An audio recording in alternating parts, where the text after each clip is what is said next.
तो चलिए दोस्तों, मेरे YouTube फैमिली, आज हम एक और नई कहानी की तरफ बढ़ते हैं। शायद आपको ये कहानी भी बहुत आनंदमय देगी। युद्ध शांति के नियम। अच्छा दोस्तों, आचार्य चाणक्य के ये जो नियम थे, क्या नियम थे? युद्ध शांति के नियम, यानी युद्ध को हम किस प्रकार से शांति में तब्दील कर सकते हैं। ज़रूरी नहीं है कि आप युद्ध को किसी चाकू, तलवार, गोली बारूद से उड़ाएं। युद्ध को आप शांति चरों से भी जीत सकते हैं। तो इसी के बारे में आज हम इस कहानी के माध्यम से हम समझेंगे दोस्तों, और आपको बहुत इंटरेस्टिंग कहानी में लगेगा। तो चलिए दोस्तों, अब इस कहानी को हम पढ़ने जा रहे हैं। तो ये कहानी उस समय इसमें की है, यह कहानी पूर्व इसमें की है, जब आचार्य चाणक्य के युद्ध और शांति के नियमों पर यह कहानी तब शुरू हो जाती है दोस्तों, जब आचार्य चाणक्य, ठीक है दोस्तों, अब इस कहानी को बहुत इत्मीनान से सुनिए। जब आचार्य चाणक्य के युद्ध और शांति जब आचार्य चाणक्य युद्ध और शांति के नियमों पर आधारित यह 3 घंटे की कथा हमें उस समय ले ली जाती है, ठीक है, कि नियमों पर आधारित बहुत 3 घंटे की कथा, चाणक्य आचार्य की जीवन के आधारित यह 3 घंटे की कथा हमें उस समय में ले जाती है। आज से ईस्वी में हम शायद से पैदा भी नहीं हुए होंगे दोस्तों, तो उनकी जो ये कहानी है हमें उस समय पहुंचा देती है। आज के युग में नहीं पहुंचाती है, हमें पुराने युग में पहुंचा देती है। तो आचार्य चाणक्य की यह कहानी हमें उस समय में ले जाती है। किस समय में ले जाती है, अब हम आगे बढ़ेंगे। तो ये जो कहानी है हमें आचार्य चाणक्य की हमें उस समय में ले जाती है जब भारत अनेक छोटे छोटे राज्यों में बटा हुआ था। ये देखिए दोस्तों, यह कहानी हमें तब वहाँ ले जाती है जब भारत अनेक छोटे छोटे पदों में क्या था, बटा हुआ था। ठीक है, जो भारत था वो छोटे छोटे उसमें राज्यों में बटा हुआ था। एकजुट नहीं था भारत, वो तो बाद में भारत एकजुट हुआ ना। तो राज्यों में क्या था, बटा हुआ था। चारों ओर सत्ता के लिए संघर्ष, षड्यंत्र और लालच का खेल चल रहा था। ये देखिए दोस्तों, तो क्या था, चारों ओर सत्ता के लिए संघर्ष। ठीक है, अब क्या था, चारों ओर सत्ता के लिए क्या चल रहा था, संघर्ष चल रहा था। संघर्ष माने मेहनत। चारों ओर सत्ता के लिए संघर्ष चल रहा था, षड्यंत्र और लालच का खेल चल रहा था। इतना सब कुछ हो रहा था हमारे देश में। तो इस कहानी से हम उन सभी को खोदेंगे, ठीक है। षड्यंत्र और कई प्रकार की चीज़ें जो थी हमारे देश में, वो क्या हो रही थी, प्रस्तुत हो रही थी, चल रहा था। ठीक है, प्रस्तुत हो रही थी, चल रही थी, ये चल रहा था। और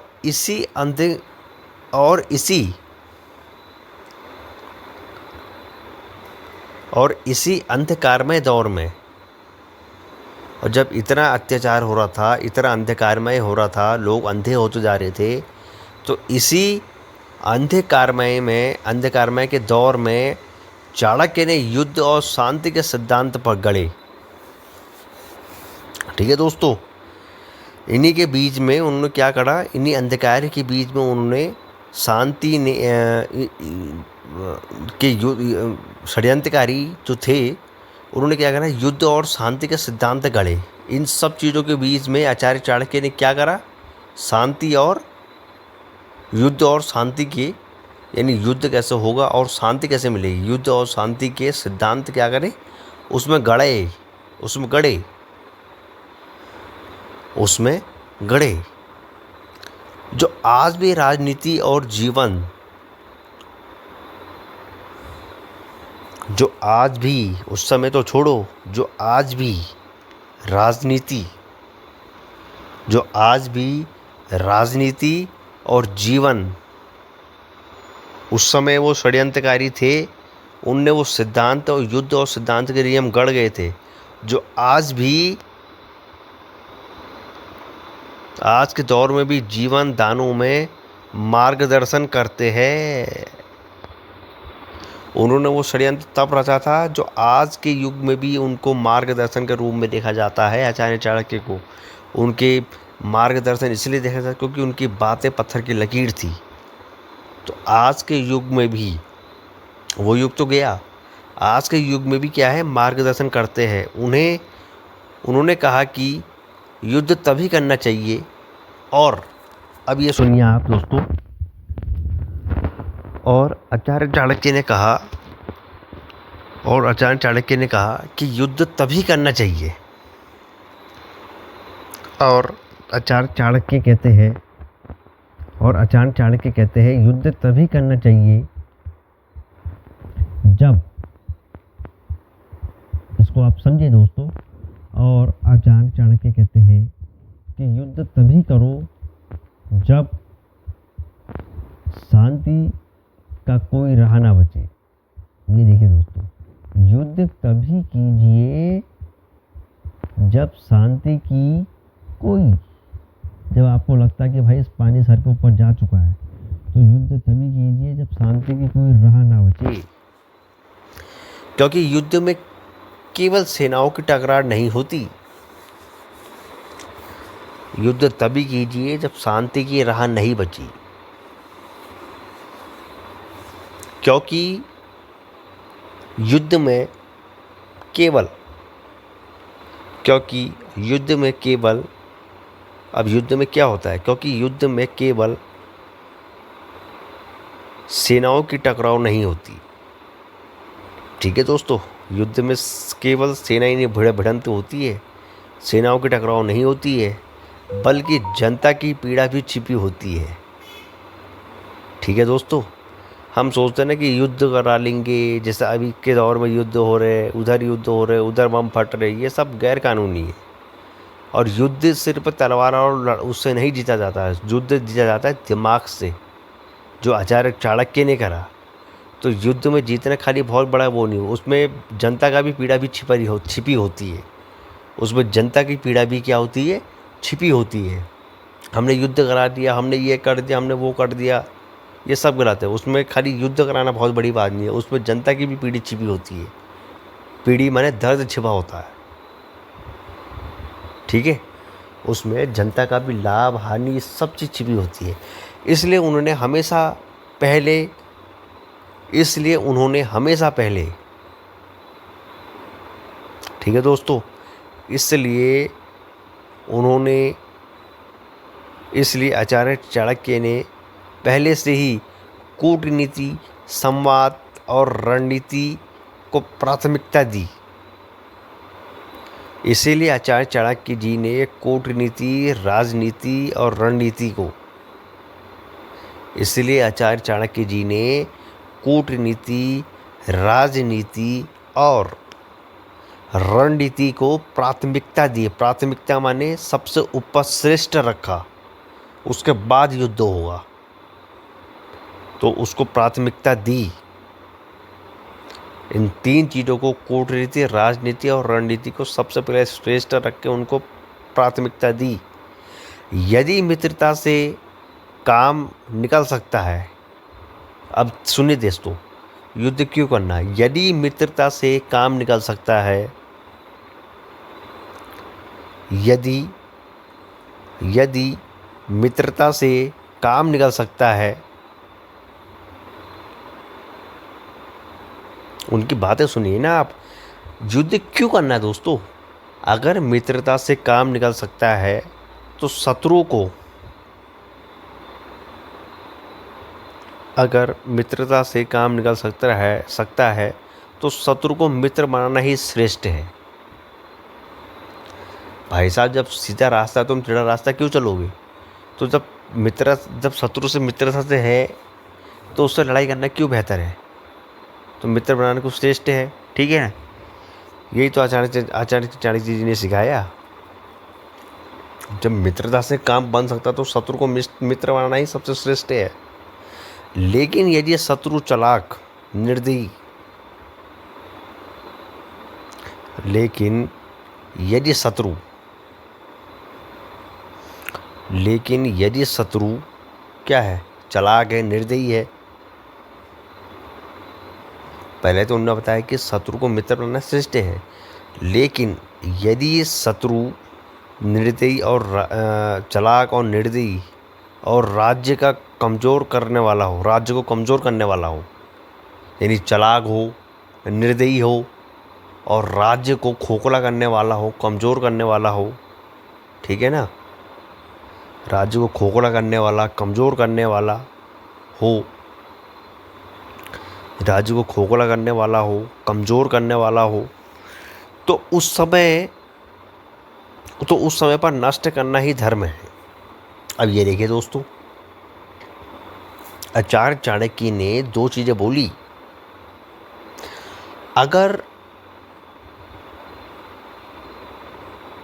आचार्य चाणक्य ने दो चीज़ें बोली कि अगर दुश्मन से मित्रता करके लड़ाई समाप्त होती है तो ठीक है, उसको दोस्त बनाना ही बेहतर है,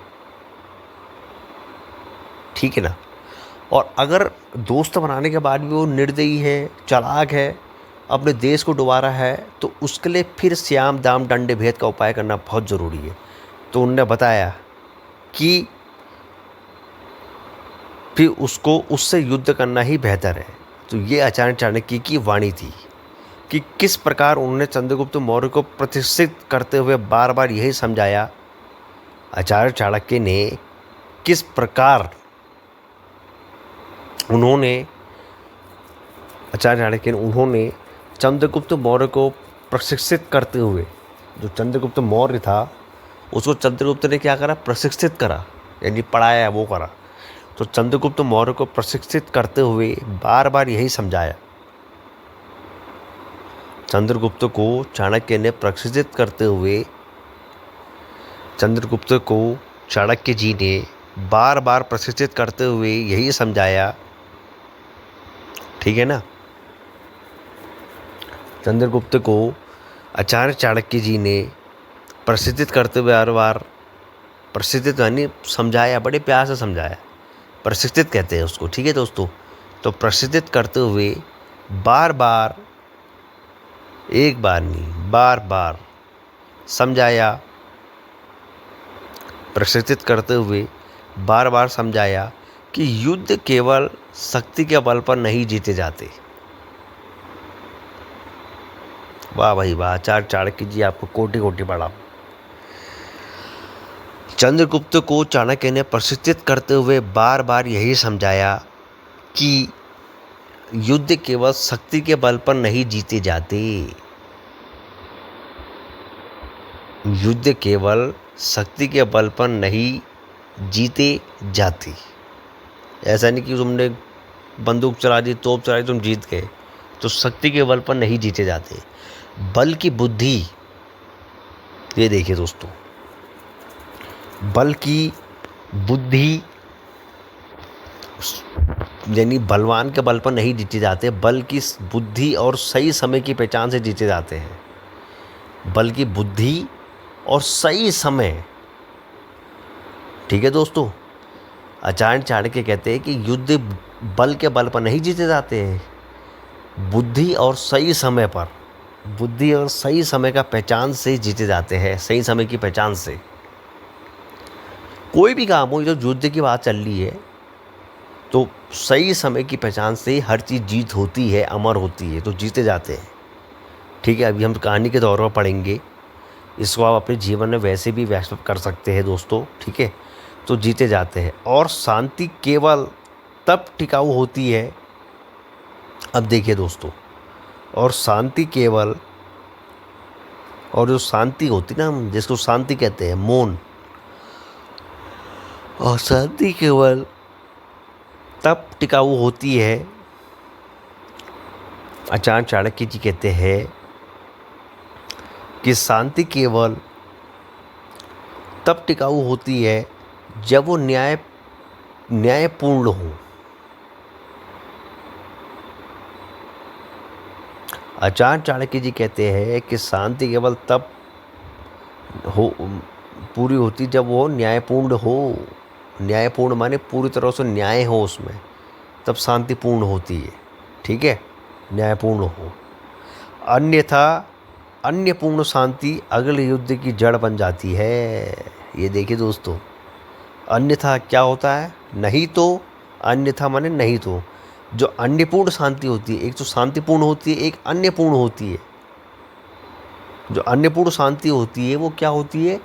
अगले युद्ध की जड़ बन जाती है।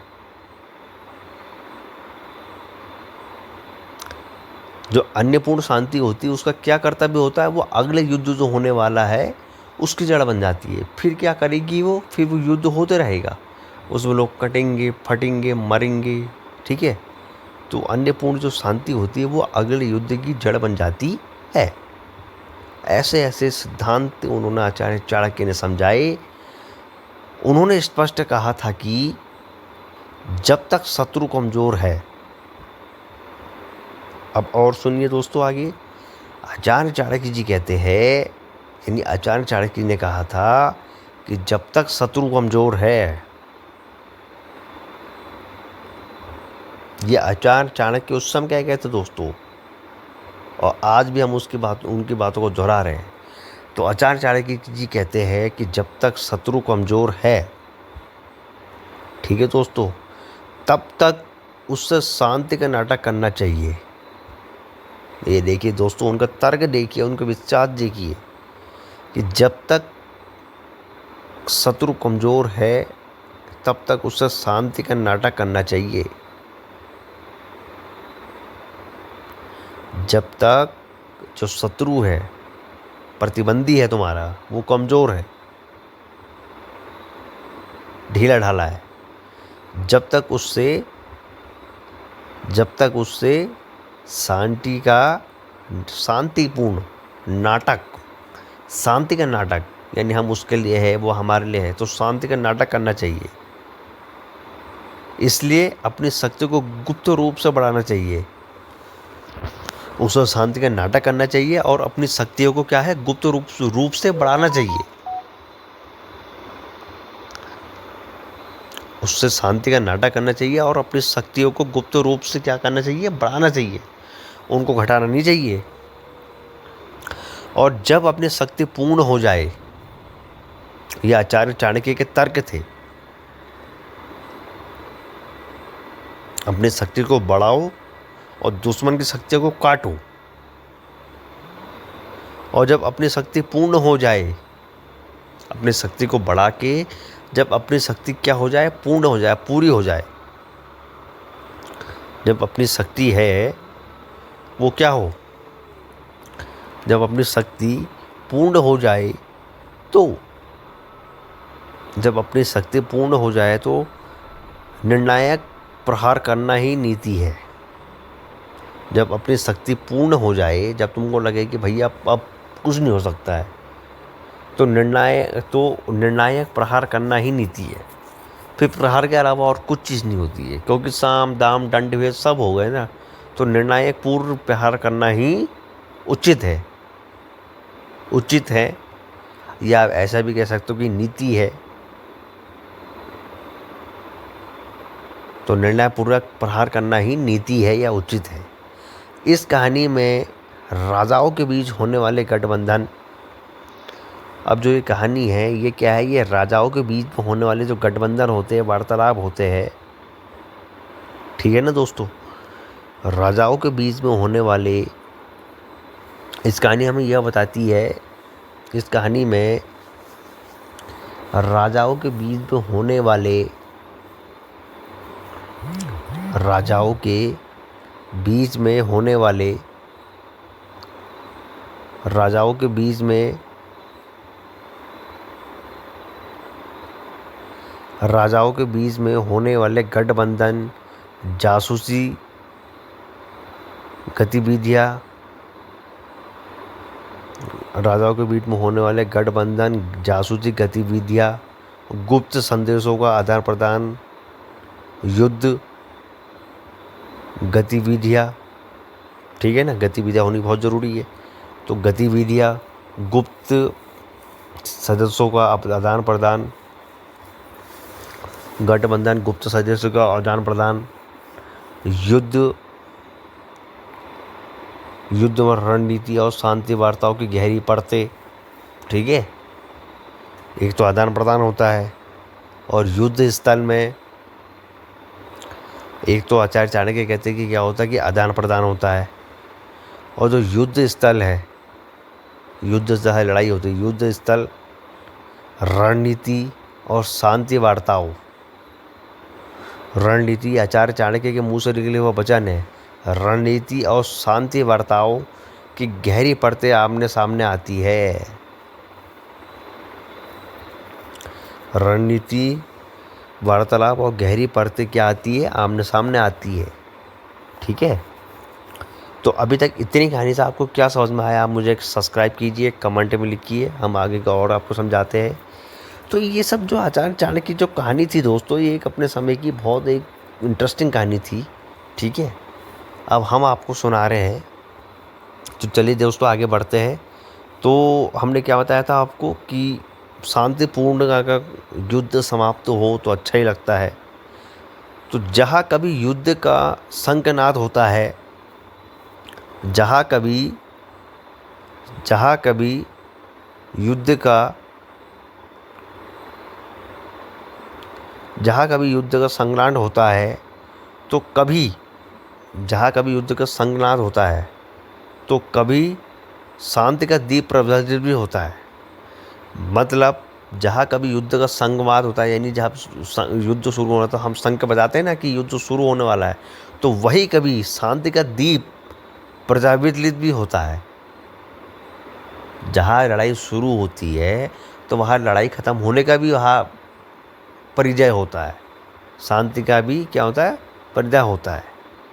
और हर बार चाणक्य एक ही संदेश गूंजता है, हर बार चाणक्य का एक ही संदेश गूंजा जाता है, और हर बार आचार्य चाणक्य जी का, और दोस्तों हर बार आचार्य चाणक्य जी का, महान आचार्य चाणक्य जी का, हर बार महान से महान आचार्य चाणक्य जी का एक ही संदेश गूंजता है, युद्ध तभी करो। हर बार आचार्य जी का एक ही संदेश गूंजता है, संदेश तो गूंजता आ रहा कि युद्ध तभी करो जब वो राज्य और प्रजा की रक्षा के लिए आवश्यक हो।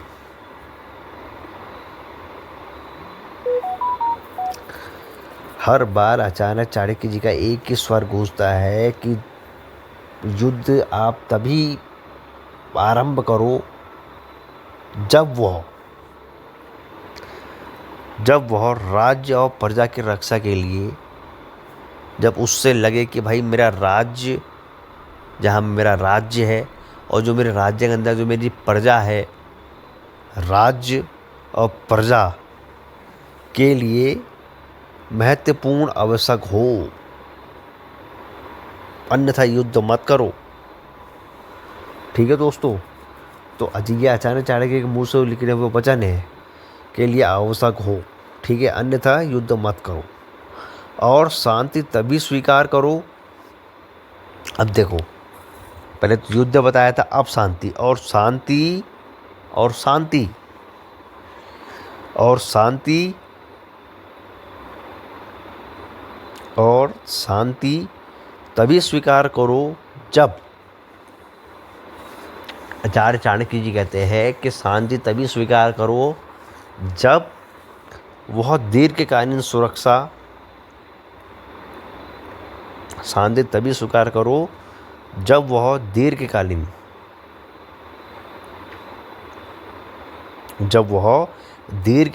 सुरक्षा और समृद्धि की गारंटी देती हो।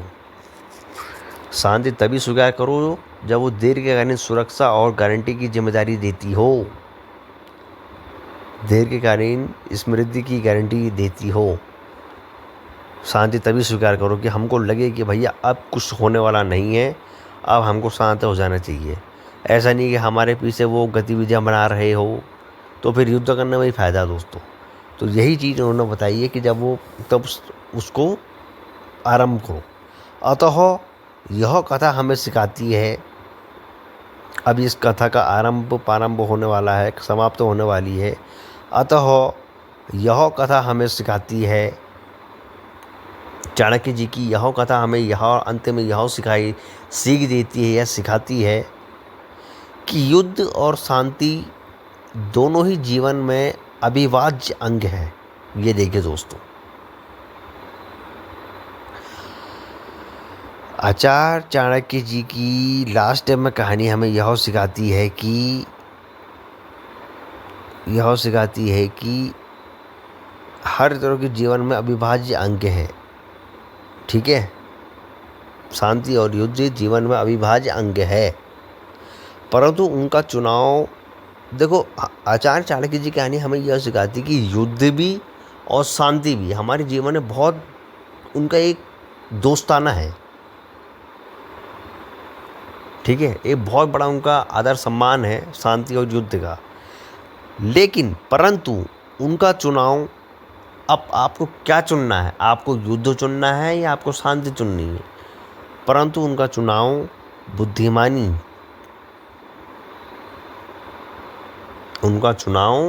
बुद्धिमानी, समय और लक्ष्य के अनुसार होना चाहिए।